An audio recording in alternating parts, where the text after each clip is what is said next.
I mean, do you remember my example when I said just because you're going to the pharmacy doesn't mean that you're going to pick up the right medicine? Just because you're watching a movie doesn't mean that this movie is useful for you, because you have just decided to watch it because it's either Disney or drama or romance or horror or thriller or adventure or sci-fi. It satisfies your instincts. يعني they رغباتك. But the idea is that you have to be kind of like advised to watch certain kind of drama. I love drama because it's social. I love the kind of videos, not movies, that are organic. They're just shot directly. That's why you find me all the time watching police videos on YouTube, because they talk with strangers, they find them in the street. They just record that directly without any editing. So any video that is not edited, is a good sample of a good movie to you to watch, because it just gives you the natural language where people hesitate and pause and cry and laugh, you know. But in certain kind of English, I mean, you don't know what to say to a homeless person who begs you for money. What do you say? God bless you, for example. No. I mean, you can say that, but it's not a direct response to a person who's asking you for money for food. What do you think? I'm not testing you, by the way. I'm just giving you an example of English that you haven't seen in schools. What do you think about? You tell him, what do you think about? Say it again. A homeless person walks towards you in the street and says, I'm really hungry. I haven't eaten for a couple of days. Do you save $1 for food, you know, just to give it to me?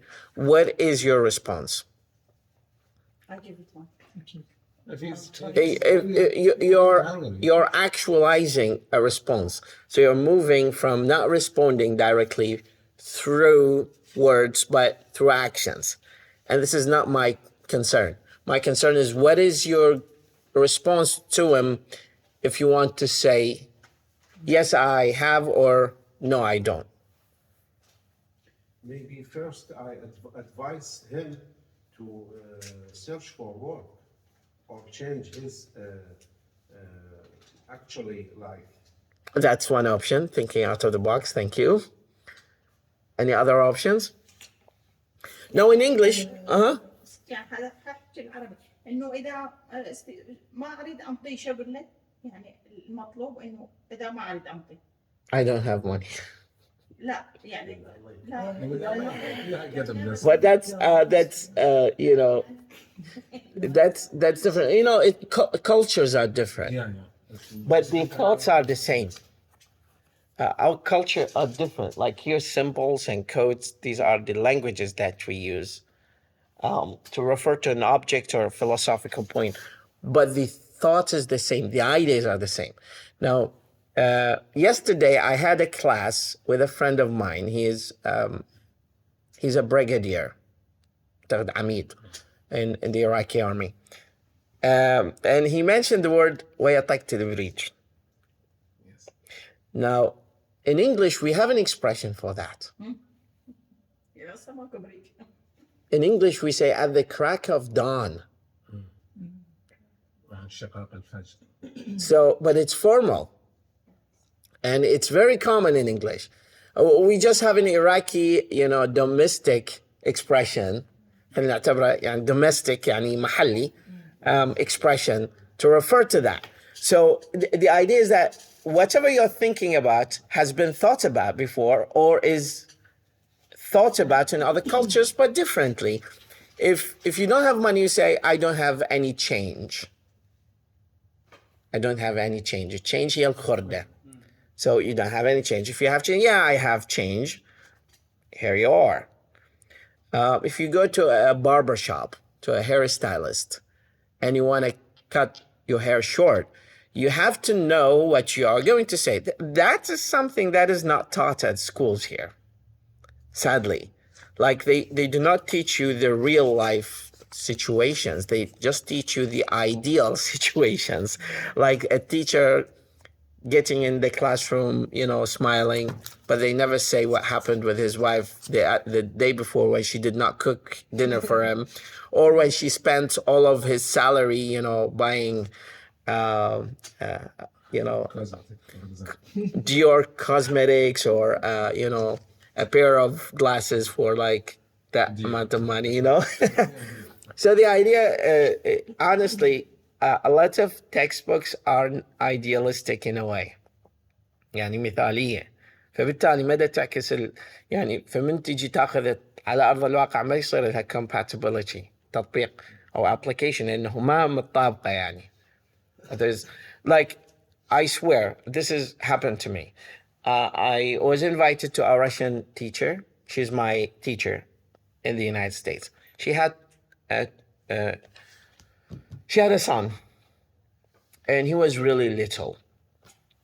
And they invited us for turkey. She cooked turkey. That was in the United States. She's Russian, but she teaches me English. Her English is really amazing. Her name is Oksana Kol. So when you live in the United States, you got to be very careful because whatever you say or do might not be compatible with the American dream, So we enter the house and he walks around jumping and laughing and crying. And I'm thinking, what am I supposed to do to this little boy? I'm visiting them. I'm at their home. Should I kiss him? Where should I kiss him? At his forehead?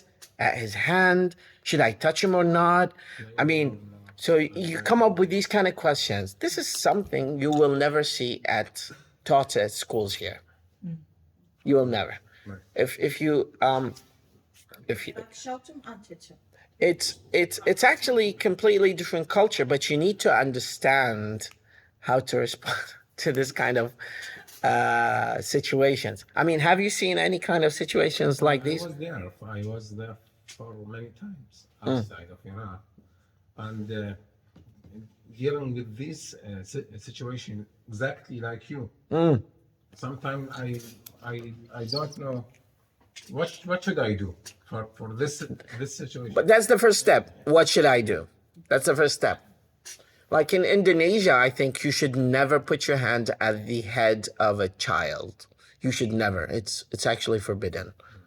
But in the United States, I mean, no, you can hug him, but you're not supposed to kiss him because that's going to be kind of interpreted as pedophile behavior or of a very skewed psychological disorder of people, adults who love children. So you got to be very careful with that when you're dealing with children.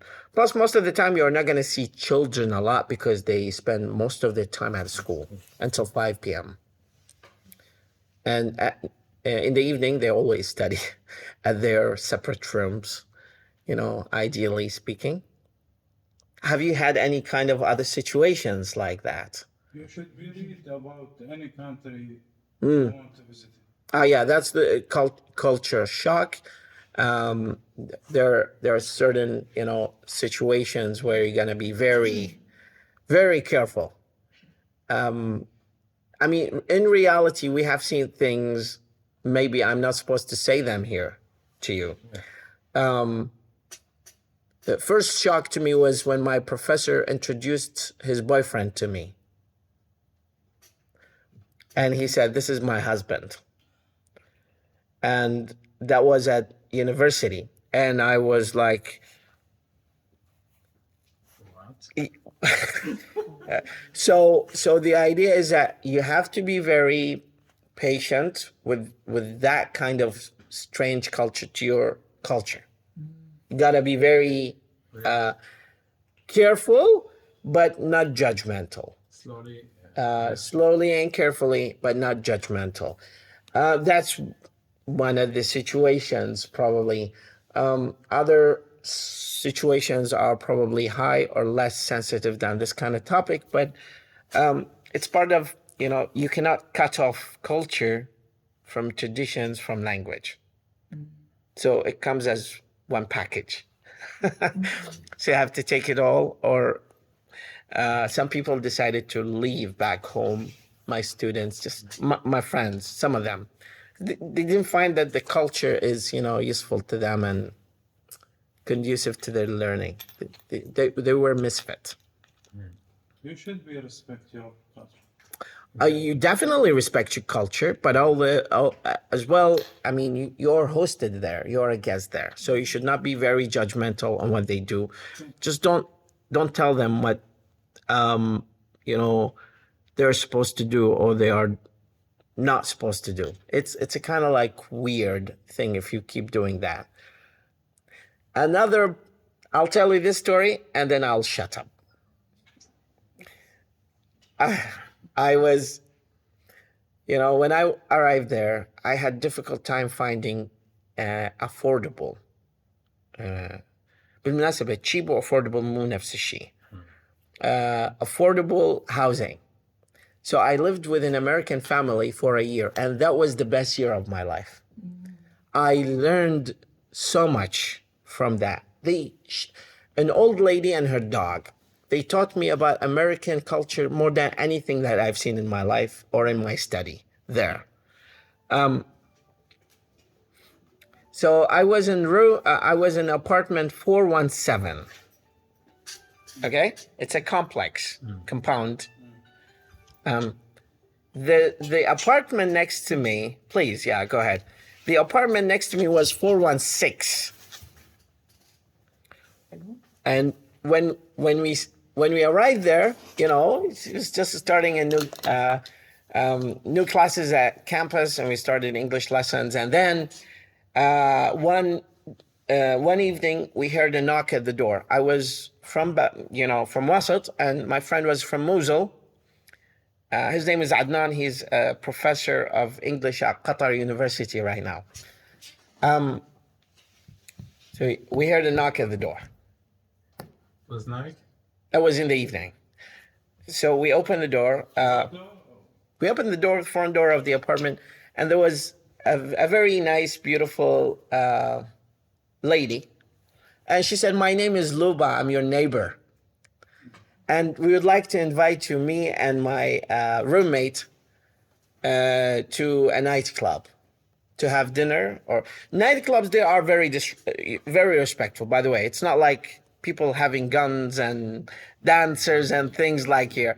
I mean, our professors used to invite us to a nightclub or to bars, and the bar is actually a restaurant. Mm-hmm. But there is a section of it that is serving alcohol and these kind of things. I don't drink, so they respect that when they see me drinking water or Sprite or Pepsi or something. So she invited us, and we respectfully replied yes. And we went there just to familiarize ourselves with the situation. We were just sitting and chatting, and I asked her, "Where are you from?" And she said, "I'm Jewish."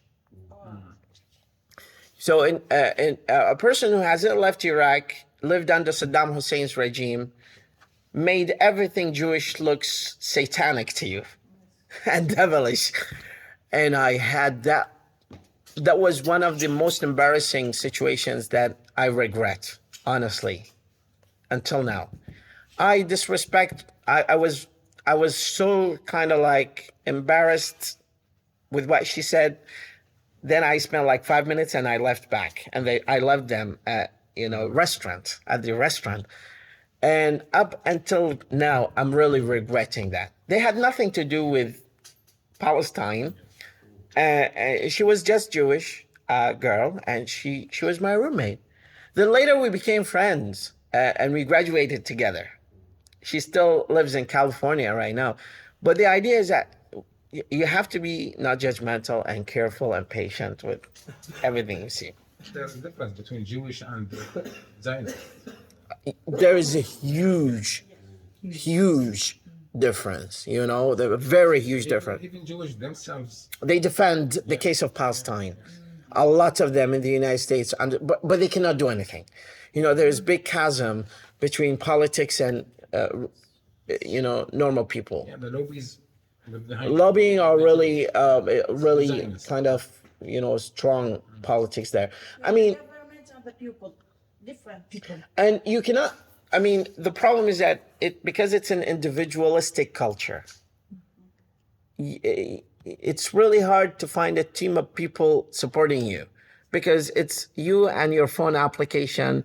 And if they fight you through money. They wouldn't give you loans. They fight you with insurance. They wouldn't give you jobs.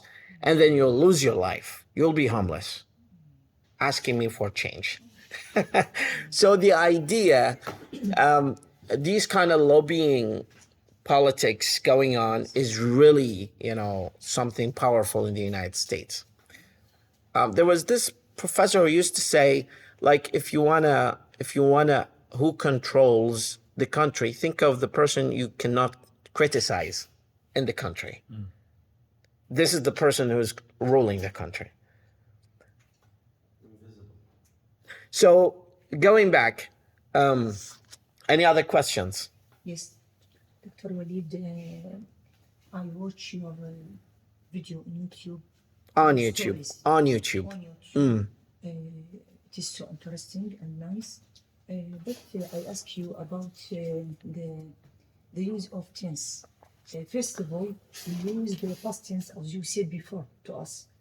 But at the end, you use the present, simple present. Maybe about moral lesson of the story, something like this. But in the middle of the story, you use the simple present. I don't know why. So I want to ask you about this. No, storytelling is very interesting field of it. It's more of an art rather than language itself.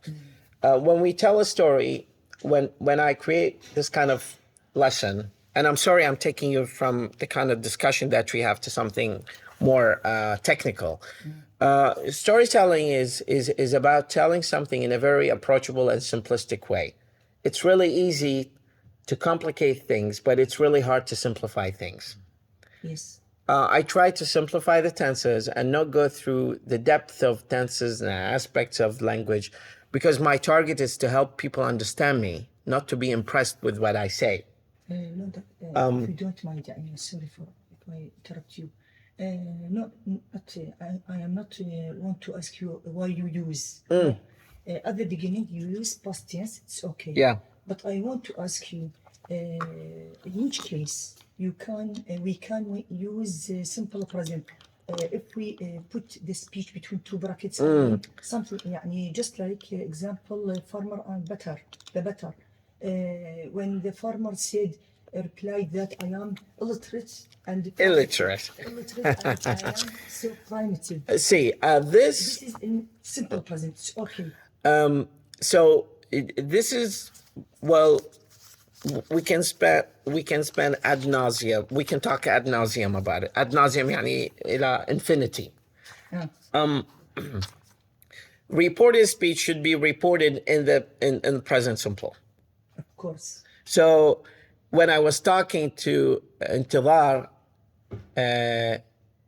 she said, when I was talking to Intidar, she said this. Yes. I asked my dad, and he said, I asked my dad about his brother, and he told me he is a teacher. Yes. That's what he said. Yes. That's what he said. So that's one reason. There is 10% chance that I made a mistake, which is very normal. I make mistakes when I make videos. It's actually all of the stories are full of mistakes, editing ones. How can you advise me? From the beginning to the end, you should stick to the No, that's not a good sign, because well, you see, speech doesn't follow any certain kind of regime or order. When the more tenses you use, the better indication that you are a good English speaker, because you can move from one time to another flexibly.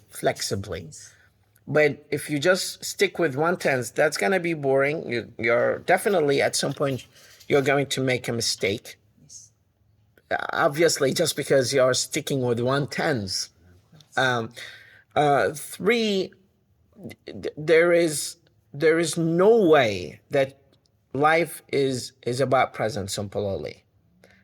Most of people talk about past and their plans for future and what they have done a few minutes ago and three days ago.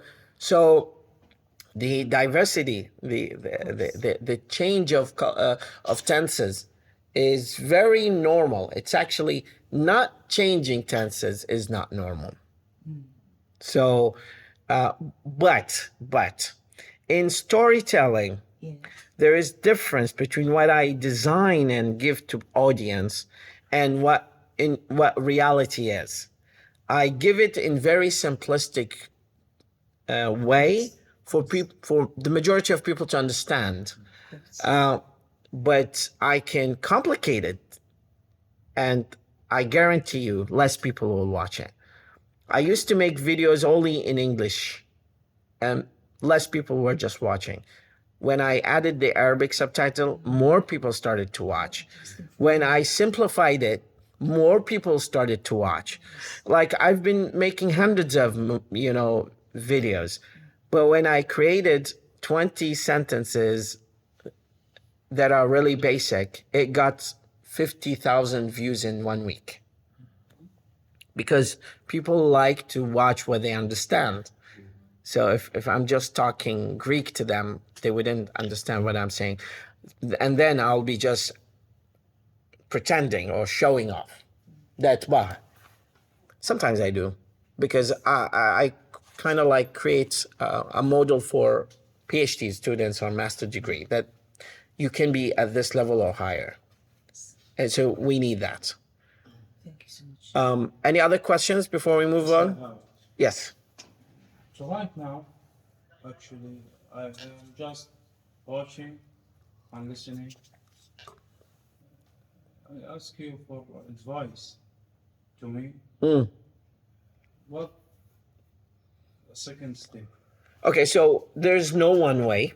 There are ways. How can we talk it very?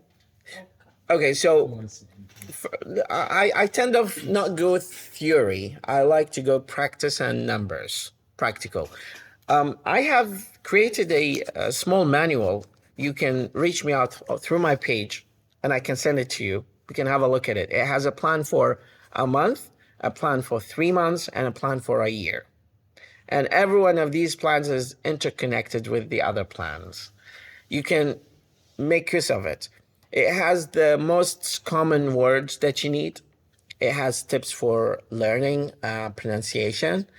But there is no one way. There's 10% listening you need to do every day, 10% practicing with a friend, 10% watching YouTube, 10% listening to radio, and then this percentage will add up to like 90 or 100.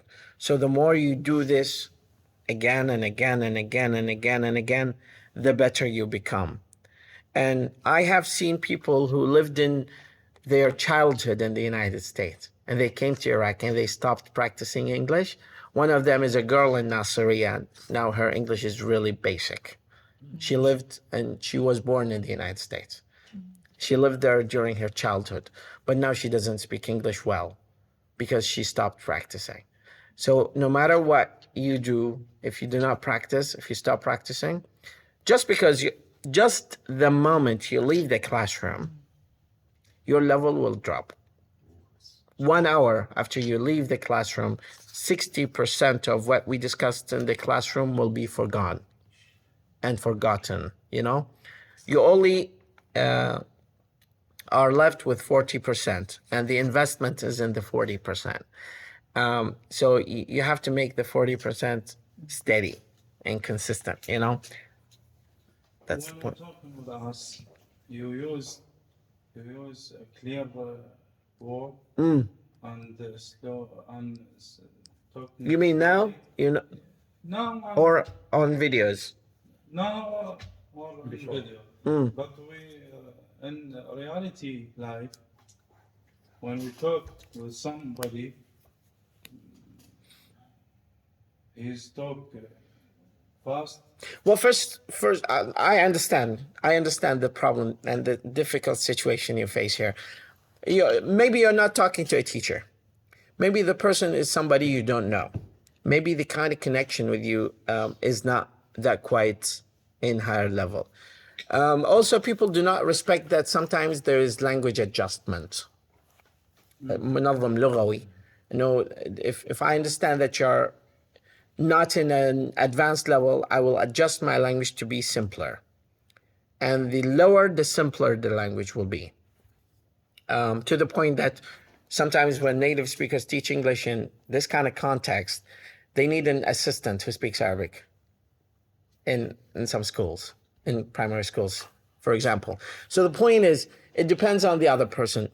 Sometimes it's not your fault, it's their fault. That's the case. I'll give you an hour. Now, enough questions. Let's get started.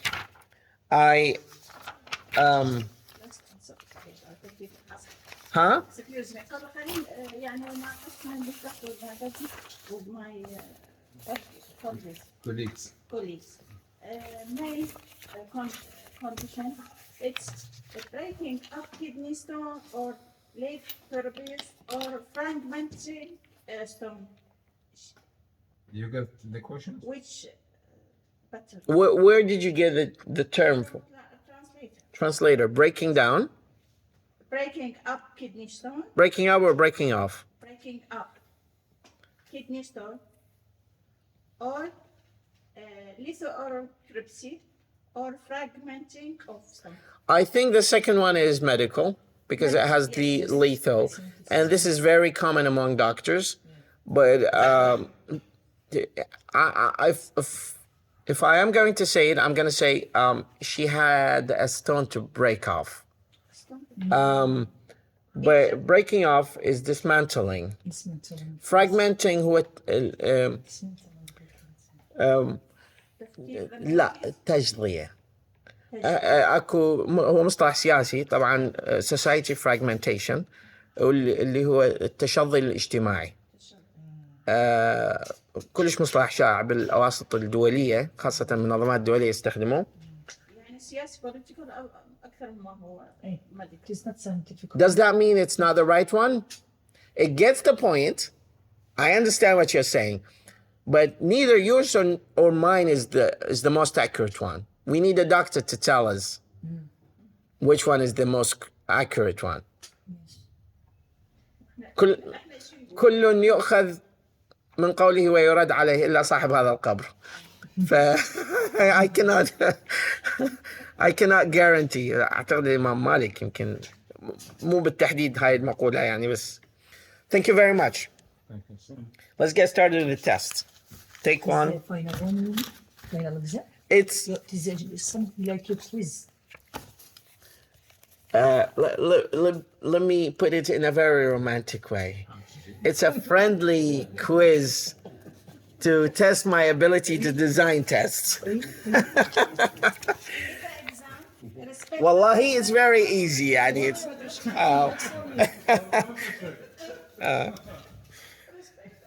on Tuesday, I will have an interview for 10 minutes with each one of you for the speaking. But it's not going to be like the day of judgment, you know? It's just a test.